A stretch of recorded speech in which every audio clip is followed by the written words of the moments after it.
Good morning, DJ and PK. It's 97.5, the KSL Sports Zone. Welcome in on a Tuesday morning.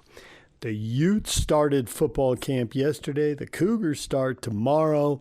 College football, we're closing in now. I got 4 weeks to go, and then we are off and running. Several people talking up at the U. We're going to let you listen to a couple of the comments, and we will start with a guy who's got a lot on his shoulders. I was just looking, everybody's got lists. I was just looking at a list of top returning quarterbacks in America. Devon Dampier, number 13. Bear Bachmeyer, I think, was 18. The highest quarterback in the Big 12 was the North Texas transfer who's at Oklahoma State. He was actually in the top 10. Does Oklahoma State go from winless in Big 12 play to having the best quarterback? That'd be an interesting development. Anyway, let's start with Devon Dampier. Here he is talking about his team. How you feeling day one? Take us through.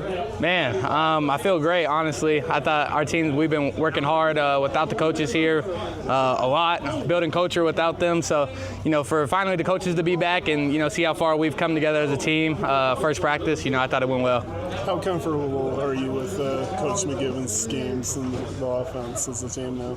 Yeah, I'm very comfortable. Mac G, he tells me all the time, he wants to dedicate this offense to what he feels I do best. And for us to just keep having conversations, we have days where we can get better. We have days where, we take the good out of the practice and, we just keep elevating the offense from there. So I'm happy that he respects my talents and what I can do so we can thrive as an offense. How was the offseason like for the offensive line? A very time for them to mentally get stronger and just more explosive. There's a lot of days Coach Saunders makes our workouts very orientated to the position, and you can tell those offensive linemen, a lot of them lost about 5-10 pounds of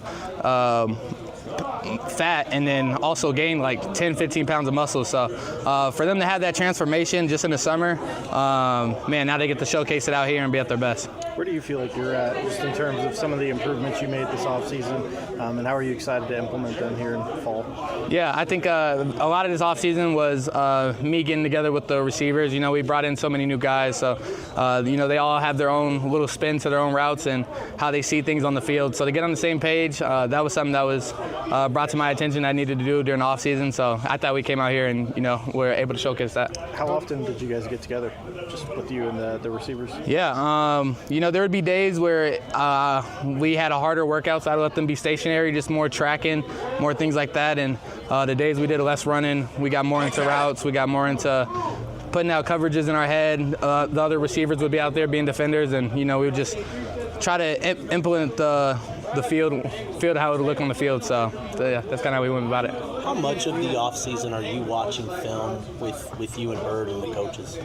Yeah, off season it's a little bit. It'll ramp up when we get closer to the weeks of looking at our opponents. I feel like we watched a lot of film during spring. We watch it out by ourselves. We watch it with the coach when he comes in. So there's a lot that we've already learned from the spring. So summer is just a time to literally work on the body. It's time to you have that time set aside from film to get your body right. And so this is when film digs into that process. How much do you have to just kind of mentally reset in terms of not worrying about the football, just kind of giving yourself a break so that this doesn't become a chore in some respects? Does that make sense? I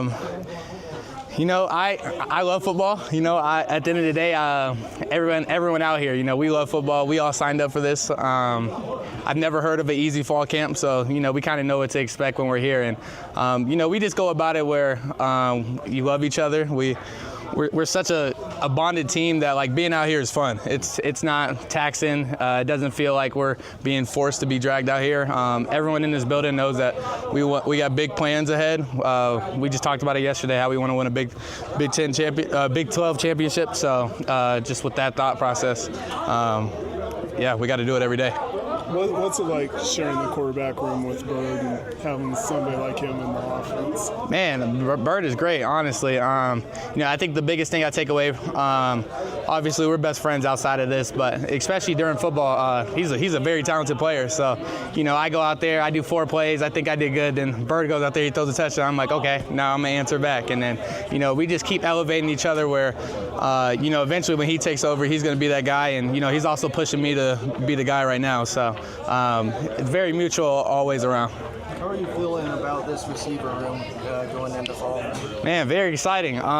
If you can tell, I think every receiver probably caught the ball today just because of we have so many weapons, you know what I mean? We have so many people that can get open. We can put them in different places. So, it shows on the field that so many receivers caught the ball today, so many different ones. So, shout out on their part. Coach McGivern talked about offensive balance being about spreading the ball around two players rather than just 50% pass, 50% run. How have you sort of embraced that mindset of getting everybody involved as best you can? Yeah, I think that's the best way for an offense to roll.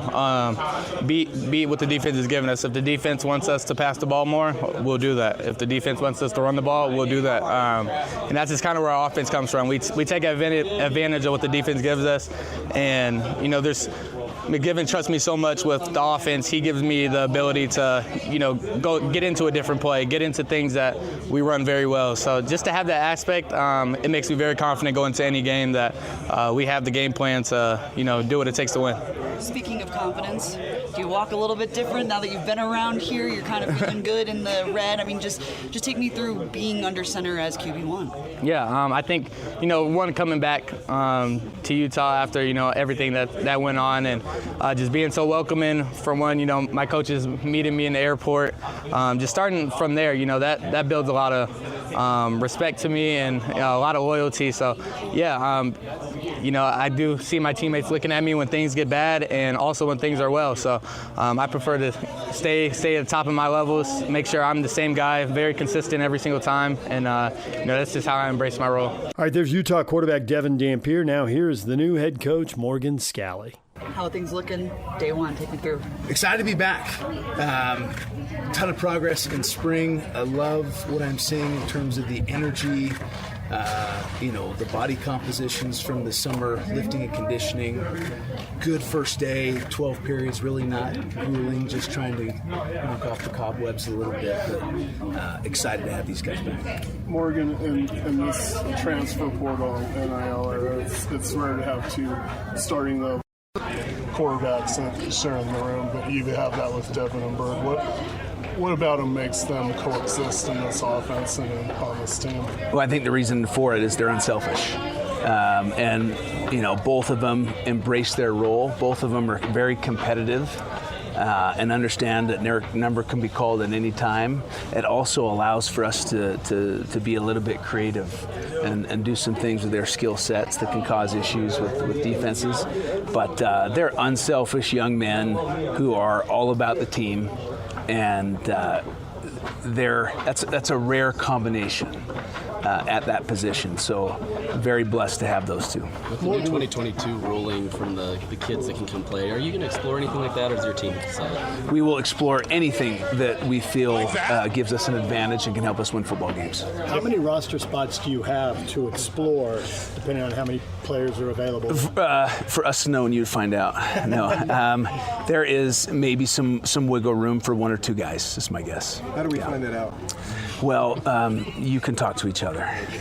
You're smart guys. What positions do you think are the most competitive right now?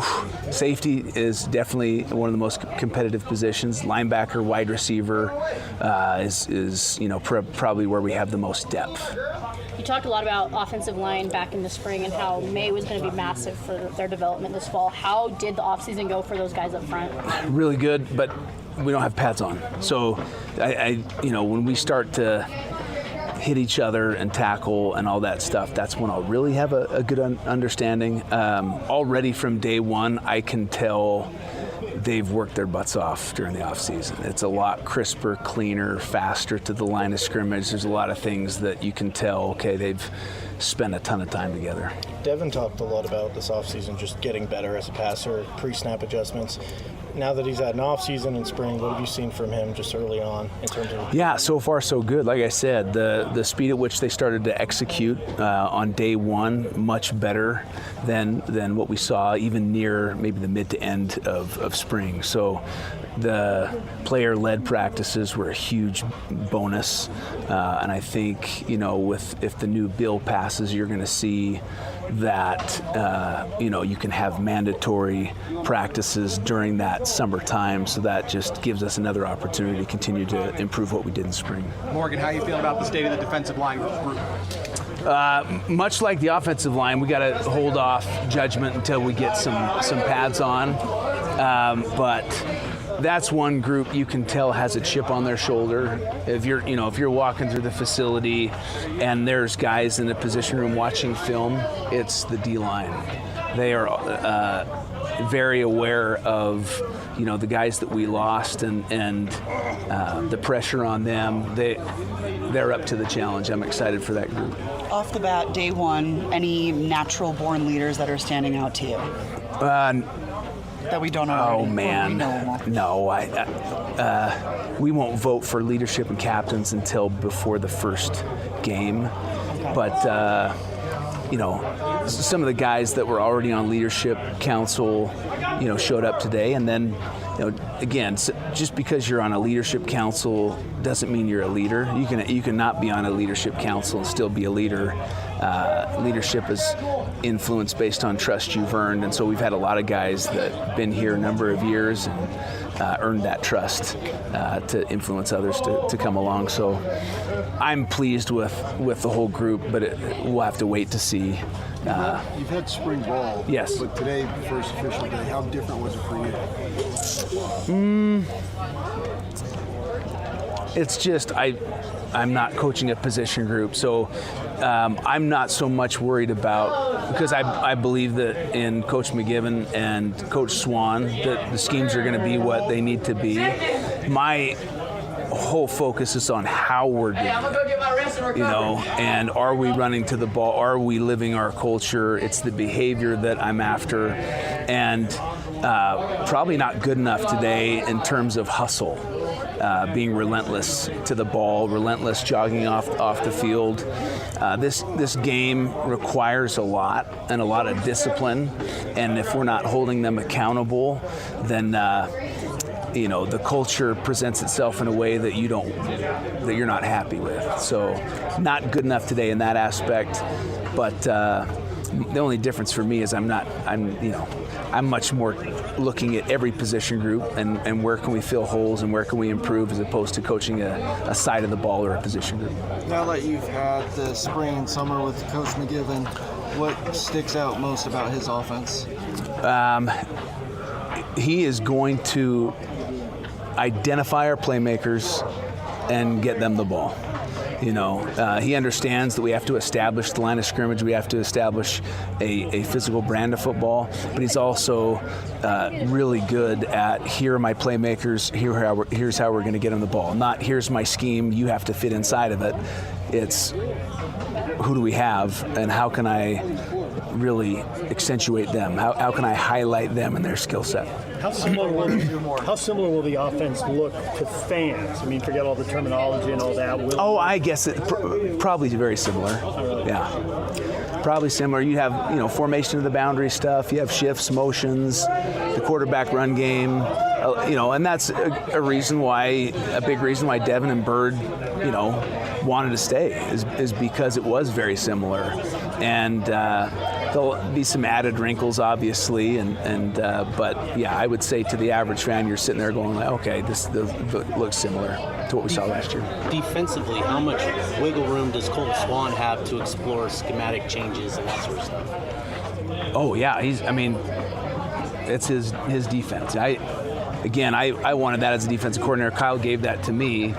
Now, we are who we are, and we have a mutual understanding of what we want to do here, but there's certain things that they're going to do, and they'll ask my opinion on it, but I want him to have all the freedom to be him, to not feel like someone's looking over his shoulder or second guessing what he's doing.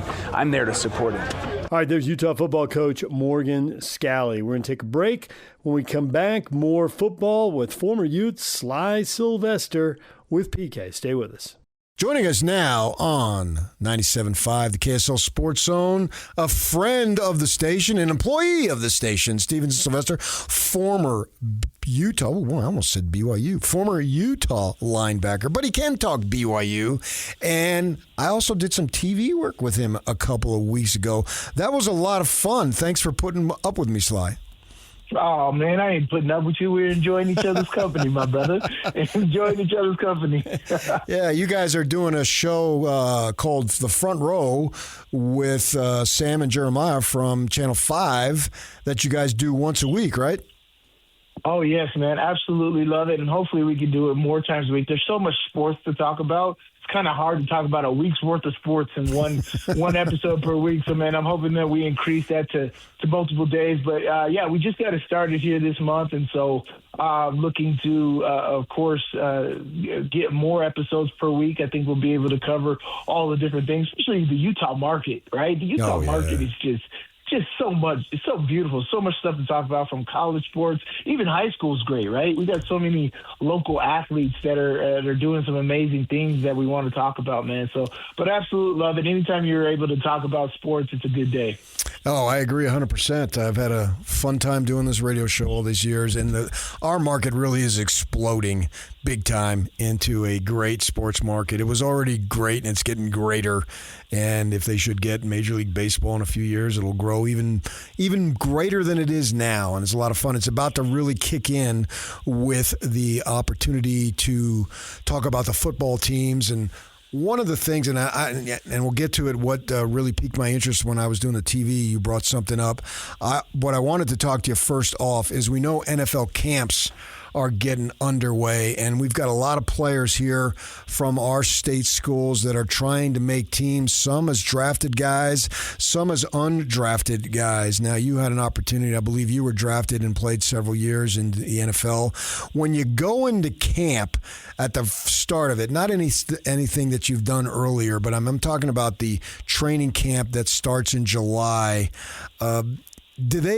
if you're a first-round pick versus an undrafted guy, how are people treated in that way in terms of your status when you're a rookie going into the actual camp? Man, it's so funny because my first year with Pittsburgh, Mike Tomlin, you know, when you're growing up, all the coaches always say everybody's the same. The quarterback's the same. The freshman is the same. They always say everybody's on the same level foot, on the same playing field. When I went to the Steelers, Mike Tomlin made it clear. He's like, y'all ain't the same. Ben Roethlisberger isn't the same as Antonio Brown coming in. Y'all ain't on the same level. Y'all got to earn it. And he made it known. And I mean, I agree with that. You got to put your time in. And so it is very different. But here's the thing is you do have opportunity. And that's the thing. And when you're undrafted, it's best to go to a team where you have the best opportunity to make that team, right? They don't have enough numbers there. They were slacking in that area. There's a new coaching staff. There's a lot of different things you want to look into to make sure that that's the team that you want to go to when it's time to say, like, I'm an undrafted free agent. I want to sign with this team. There's tons of local guys, right? We have tons of stories of local guys undrafted that ended up making strong careers, you know, after the fact, man. And so there is opportunity. Just know that nothing is given to you. You got to go out there and take it. This is the thing that I tell everybody that I train with, that I communicate with. You don't have friends. So don't go out there looking and look like, oh, I'm a buddy up with this guy. Oh, I want to go do 6 a.m. workouts. You do not have friends. The veterans aren't your friends. The other rookies aren't your friends. The other undrafted free agents aren't your friends. The administration isn't your friends. Nobody's your friends. You got to go out there like you're a one-man army and go make it happen. And when you do that, they will respect you then, and then they'll bring you in, and you'll slowly come in. But when you're first there, you got no friends. You got to go out there like you're a one-man army. You came out of Utah at 2010, off the 2010 team, and you were a fifth-round draft choice. So that's sort of maybe a little back end, but, you know, fifth round's pretty good. Did you feel like, wow, I need to really make an impression so I actually make the team? Or did you think that I just need to show my stuff and not worry about making the team because I'm going to make it? No, I took it. I mean, all of it. to answer your question, took all of it, right? I took it as like I need to do something to make a team. But also, my situation was kind of unique, right? I was drafted in 2010 in the 5th round. And, the Steelers had won the Super Bowl just a year or two before that, right, when they beat the Cardinals. And so I'm just like, what the heck do they need me for? They got defensive MVP in James Harrison on this team. They got Troy Polamalu. They got Ike Taylor. They got Brett Kiesel. They got all these guys who are legends, still in their prime, still doing well on this football team. The linebacker room itself, they had already drafted 2 linebackers in the 2nd and in the 4th round ahead of me. Oh.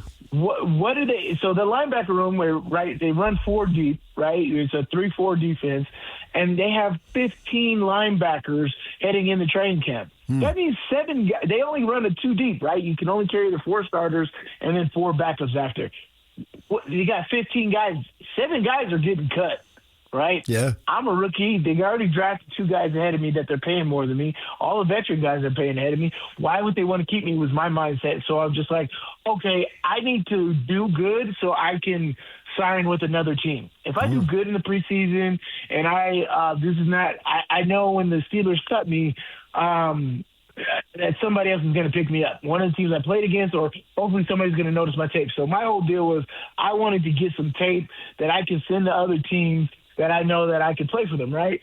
And it turned out that I did so well that the Steelers were like, we got to keep this guy. And they ended up keeping 9 linebackers that year, something they never do. And so they kept me, and I ended up being a huge contributor on the way to the Super Bowl that year, in 2010, man. So and that's what I say is just like, you got to understand, you got no friends. You got to go out there and make it happen. You got to study your playbook because the thing with being in professional sports is there's no like, oh, we'll give you another shot tomorrow. There is no tomorrow. There is no next year. There's no development in the NFL. If you're not contributing right now, you're out. My locker, the locker next to me was a revolving door, right? I felt like there was a new person in that locker every single week. It was so crazy throughout my years in Pittsburgh. And honestly, it felt like a thing where they were trying to send me a message or something like, you could be the next guy. They're going to put the revolving door locker or next to you or something like that. So you're always on your toes in the NFL, especially your rookie year, man. But you got to go in there with the mindset that I got to go take it and make it on your own, man. And then come. Of course, you got to play within the confines of the team because that's a part of doing your job. But essentially, you got to be like, I don't have any friends on this team. Yeah, that's an interesting concept that you had as far as if I don't make it here, I'm probably not going to make it here. But rather than have a defeated attitude, as a numbers game and the numbers weren't working in your favor as they weren't for half the guys. And so you weren't alone. There was several guys, but you felt you had that insight, maturity, whatever, to think that, well, if I don't make it here, get myself some good tape, and so then I'm basically auditioning for all the other teams. I think that looking back at that time, that was a rather shrewd way of thinking, and then maybe that helped you relax and you weren't uptight as far as, oh my gosh, I got to play great today. No, I got to do what I can do. Probably not going to make it here, but I still got a chance over there and all these other places. And I'm amazed that you were able to think that at such a young age. Yeah, actually, that's exactly how you had to think about it. For me, there was nothing else. That was all I had. It was kind of like I was a hobo, I just had my one bag, and I go to camp, and this is all I got. I got no home to go to. I moved out of Salt Lake, so I don't have to go back to Salt Lake. I got no house in Vegas. I got nothing outside of this, and that was the mentality that I had. It's like, look, I got my backpack. Y'all shipping me somewhere. It's whatever. I'm good. I got everything that I need, but I'm going to take care of today, right? And so I had everything. I didn't have anything anywhere else. Everything was with me. That means my mind was right there. My mind was right there in Pittsburgh. My mind wasn't anywhere else. My mind was right there in my playbook. My mind was right there every practice, right? There was no outside dots that were going on, and that helped me so much at being present, right? And that was one thing that Mike Tomlin also said is be here, right? You're here, be here, be present, and forget all that outside noise, whatever's going on, whatever house, whatever family drama, whatever relationship drama you got going on. When you're here in this building today, you are here, you are present. And I'm telling you, if you're able to kind of hone that mentality in, and basically anything, it doesn't have to be football, you can do that in life, right? If you're able to hone that mentality and be present, the success comes after that. Stevenson Sylvester, former Utah linebacker, longtime NFL linebacker, and does a lot of work for KSL in the sports area, joining us right here in 97.5, the KSL Sports Zone. When it came down to it, cut down day, and you were one of the survivors, what was your emotions? It's so weird, and I hate it, because they don't tell you that you made it.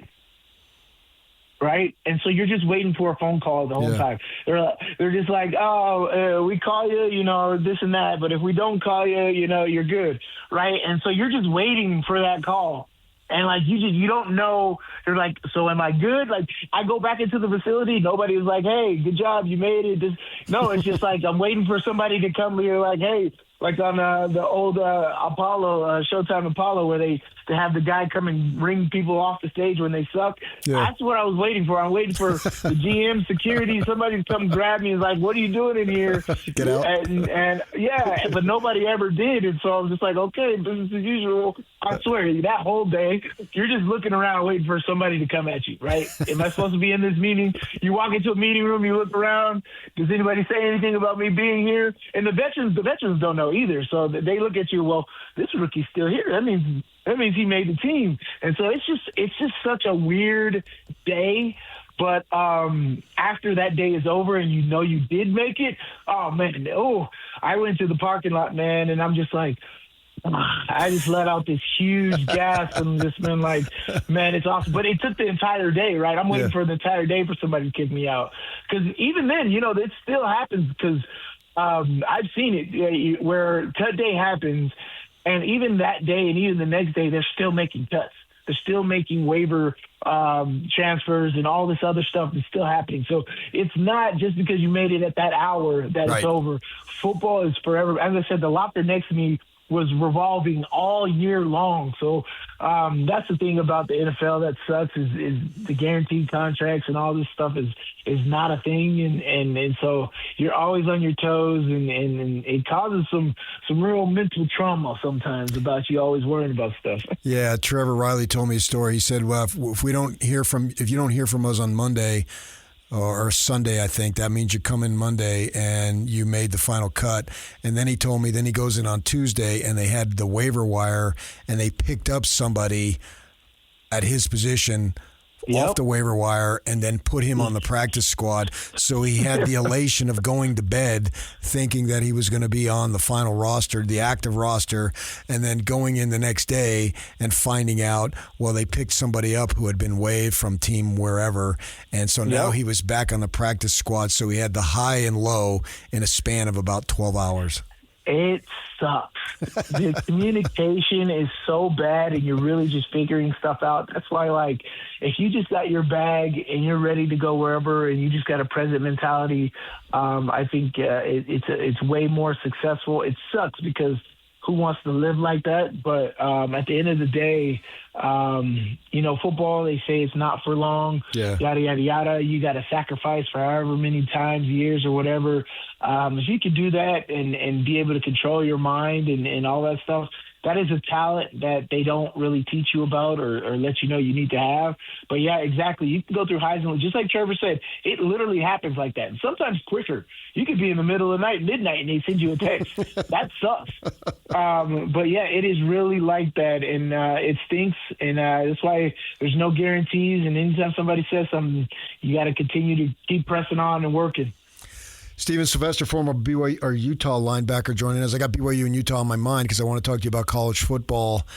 Dream scenario for somebody like me in the local media would be that first Friday in December to have the Utes and the Cougars play each other for the Big 12 title down at the Cowboy Stadium. I'll take either one. I definitely want either one. But if I could pick, I would take two, but I'd take both of them. I think that would just set our market on fire. And it would actually do well I think, wonders for both teams because, wow, man, they're playing each other. They're only 40 miles apart, 45 miles apart. I need to check that out, and I think it would be a boon for recruiting locally and across the country. Now, my thought for you, you've seen these teams and all that type of stuff, and you can evaluate talent. What level of possibility? It's probably a long shot, I get it, but do you think that each, maybe individually, if not both, can get there, that individually one or the other has the talent to be one of the two teams surviving when we get to the end of the Big 12 season? Well, here's the thing: is I don't think it's a long shot. I think in the next 3 years we're going to have that exact matchup. And that was what it was in the WAC. That's what it was in the Mountain West. It came down to the Holy War game. There wasn't a championship game in those conferences, but now ever since we had a championship game, it's that. Like I could imagine if BYU was in the Pac-12. How many times Utah and BYU would have matched up? That's what's so great about these two universities. They hate each other so much that they're both so equal that, when they're good, they're both good. And it always comes down to this game, man. So absolutely love that they're back in the same conference and making this happen. But I think within the next 3 years, we're going to see this matchup here in the Big 12 championship, if not this year, right? You got two amazing rosters, man. You go through this roster and you look at position group, from offense to defense, from coaching staff and all of that. These two teams are so primed and ready to face each other in the Big 12 championship that it's paramount. It's an amazing time to be a U fan. It's an amazing time to be a Cougar fan and make this happen, man. But I think that is very possible this year. The way the schedule aligns for both of these teams, they're going to get tested along the way. That'll ramp them up for that last quarter of the season, right? We always put the season into 4 quarters, right? Yeah. The first 4 games, the second 4 games, the first 3 games, and 4 games like that. Right. And so the last quarter of the season,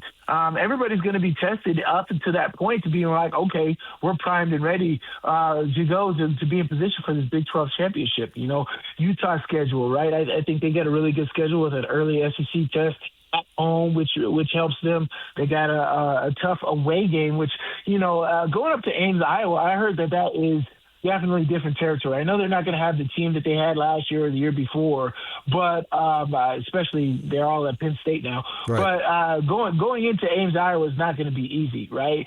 And then coming home and facing Houston, and then going across. People don't understand how difficult it is to travel to the East Coast, right? We played West Virginia last year.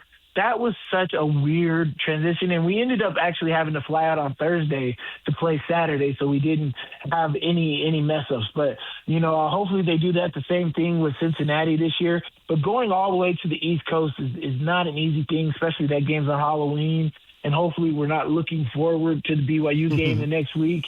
But, going into that Holy War, I think the Holy War game on November 7th is going to tell the tale for the entire Big 12 conference, right, for a lot of teams. And so from the Arizonas, the BYUs, the Houstons, the TCUs, the Texas Techs, a lot of things are going to revolve around that Holy War game on November 7th. And after that, we'll have really clear-cut picture of who should be in the Big 12 championship, which I think we might get both 8-0 teams heading into that game. Oh, that'd be awesome.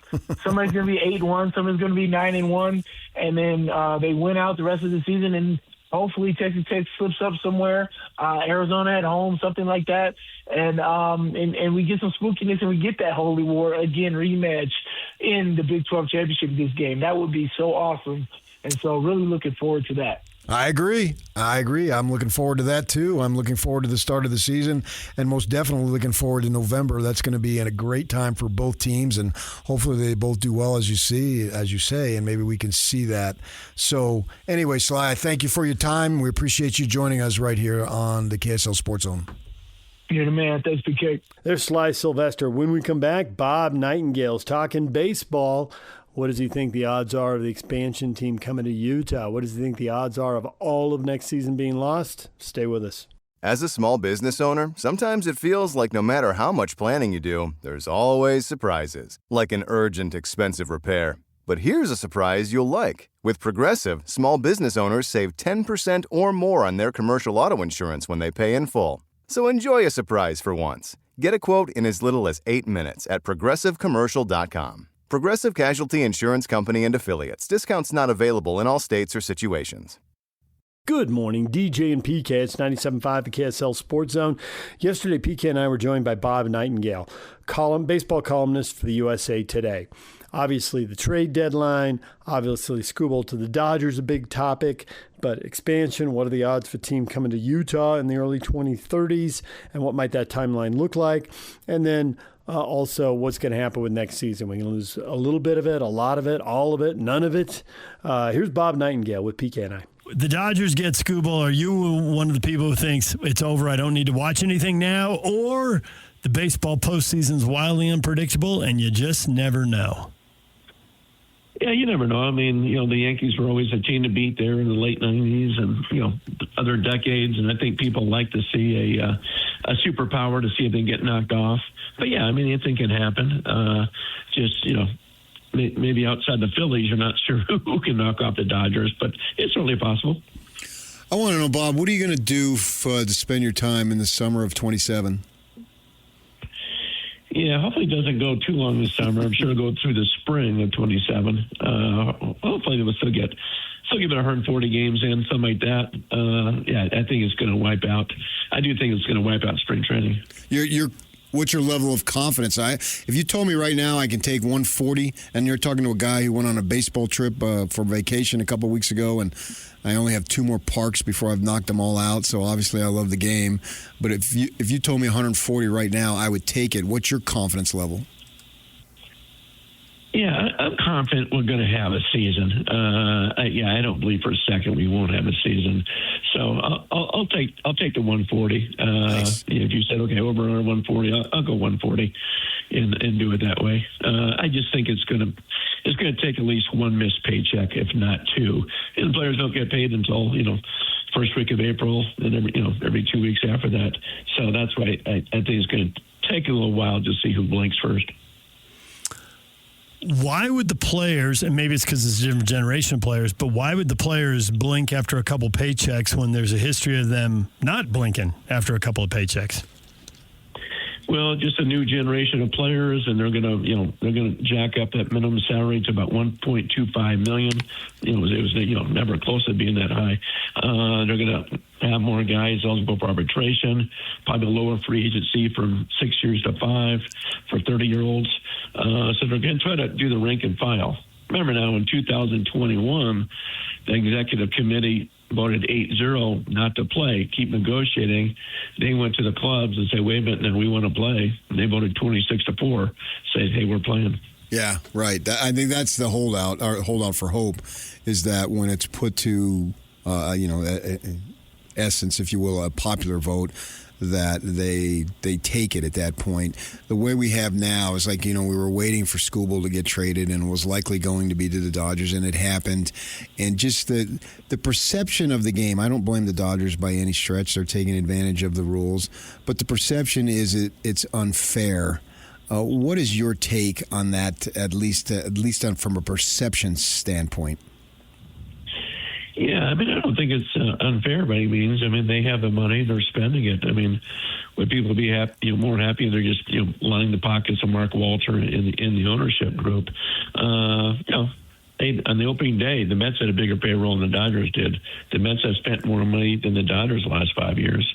And even if you look back at this Scooble trade, 2 of those guys they got in different trades. They're only 11th round draft picks that they acquired in trades from the Cubs and the Padres, and their only guy was the 3rd round draft pick. And so that they do things better than anybody else too as far as drafting, developing players. They just don't throw money out there; they do everything. The Dodgers have been more willing to go to delayed payments and paying guys way down the road.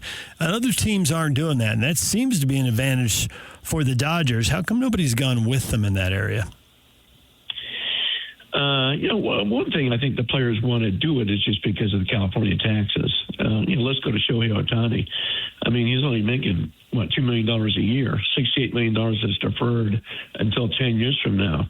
So if you're Ohtani, you avoid paying those California taxes until you're out of state. So wherever he is 10 years from now, I'm sure it's not going to be in California, so he doesn't have to pay it. So I think they do it more just because the players are more willing to do so, just because of the high tax rate in California.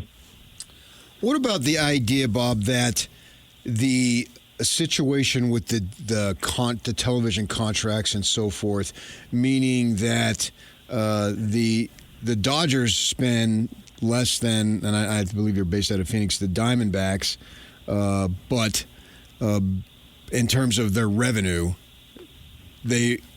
because they make so much more money from these other televisions, so forth, that they could literally spend less, but the percentage-wise, but it actually is more in dollars. Is there anything that can be done as far as, I guess, evening that out? Well, I think that's why with the when you talk about luxury tax or a salary cap, I should say, they want a floor too. So they're going to force these teams to spend money, and they're also if there's a salary cap, they're forcing these teams to share all their TV revenue. So the Dodgers, who are making about $340 million a year, shares equally with the teams like Milwaukee Brewers, who are making $20 million a year. Diamondbacks are probably about $25 million or so. The Padres. So that's the part they're trying to get do the level playing field. Very similar to the NFL. The Dodgers have the second highest payroll. The Mets number 1, the Yankees 3. The Yankees have been crushed by a couple of injuries here. Are they going to get healthy enough to pay off the promise and meet the expectations the Yankees are just always expected to make and pay off the promise that they had earlier this season when they were healthier? Well, so the Yankees just so injury riddled right now. I mean, no Judge, no Stanton again, no Cody Bellinger. You're not going to win that way.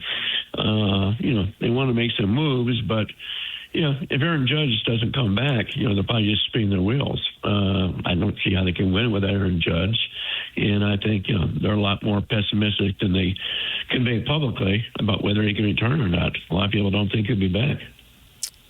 How does this labor issue affect expansion? I don't think so. I haven't heard anything on that. The only thing that affects expansion is making sure that two teams, don't have to do what they did in Florida, where they paid about $4 billion trying to keep that Miami franchise afloat. Tampa's had problems with their stadium, so as long as the stadiums are ironclad and they trust the ownership groups, it shouldn't have an effect. I thought with the new ownership group in Tampa Bay, that stadium was on track, but now I'm reading stories that there's some hitches there. Is that going to get ironed out, or is that going to slow things up? Well, I mean, that thing's been going on forever now. Yeah. I think they got to get this thing resolved soon, or not. If not, I would say they open the doors for move that franchise over to Orlando. Orlando's been craving for that thing for a long time. If they have the right ownership group and get a stadium in place, billions of visitors visit Disney World every year. So it'd be easy move if they can't get it done in Tampa. And I assume you're still high on Nashville and Salt Lake City. If not, tell us. But my thought for you, assuming that you are still high on those two, what is the timeline? Salt Lake, I think, is a lock.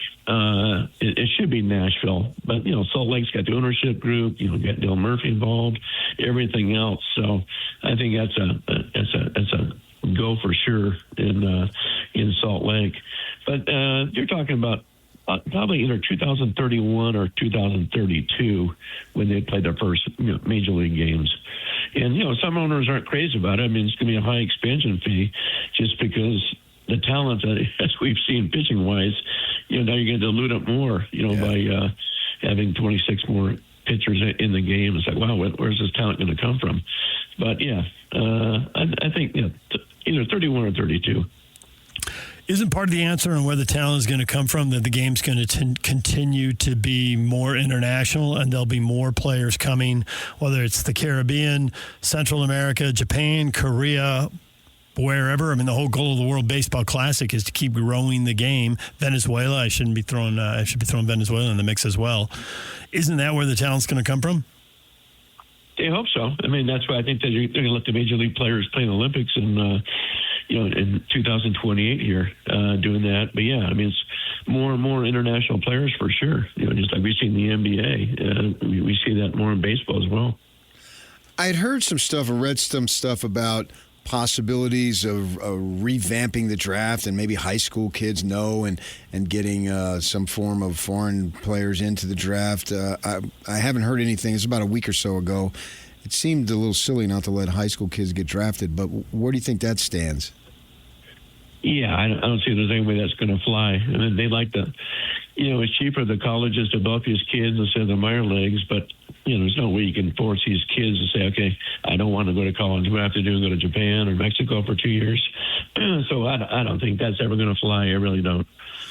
I'm not even convinced why the owners think that would be a good job. I mean, there have been plenty of stories about, if you start forcing all the pitchers to go to college, they're trying to win there. They're not trying to develop, and then do guys pitch too much and they have arm problems? It seems like for a sport that wants more pitching, pushing all those pitchers to college is not a great idea.